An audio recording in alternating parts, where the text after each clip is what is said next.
오늘 여러분께 금융주 얘기를 좀 해드리고 싶었습니다. 최근 금융주가요, 그 탄핵 계엄 사태 이후에 주가가 반등을 도무지 보이고 있지 않습니다. 뭐 여러 가지 이슈는 있습니다. 사실 뭐 탄핵 전국 일부분 우려가 해소가 되었다는 것도 있고, 최근 4대 금융주가 모두 밸류업 지수에 포함이 됐잖아요. 뭐 KB금융이나 하나금융지주가 추가로 됐으니까. 그럼에도 불구하고 외국인 투자자의 이탈이 일어나면서 주가가 반등하지 못한 흐름들이 나타나고 있는 상황입니다. 뭐 일각에서는 이런 얘기도 하더라고요. 아니다.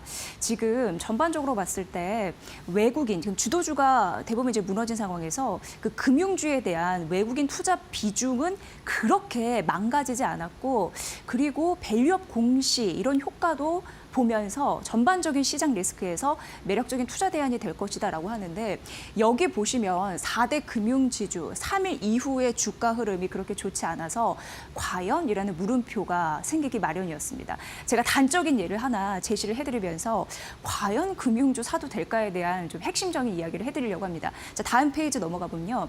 그 금융주를 사는 이유는 뭘까요?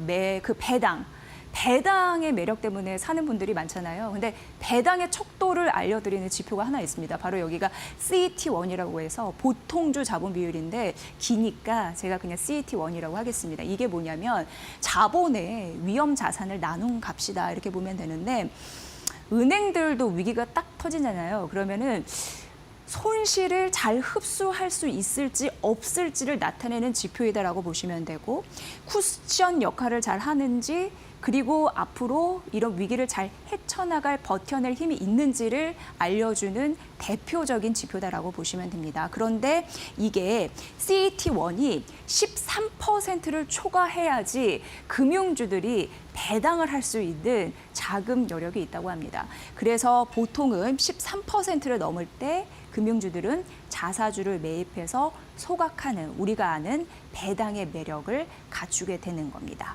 실제로 3분기만 하더라도 4대 금융의 지주가 13%를 넘기는 흐름들이 있었는데, 왜 13%냐? 그냥 쉽게 그냥 외우면 되실 것 같고요. 금융당국의 가이드라인입니다. 그래서 연초부터 4대 금융지주가 CET1 비율을 13에서 13.5% 밴드 하에서 이걸 상향하려고 무지 노력은 했습니다. 그런데 문제가 있습니다. 다음 페이지에 보면 이 CET1이요, 떨어질 가능성이 있습니다. 앞서서도 변정규 미지오은행 전무님의 말씀을 좀 들어봤지만 달러 값이 올라가잖아요. 그러면 CET1이 떨어지게 됩니다.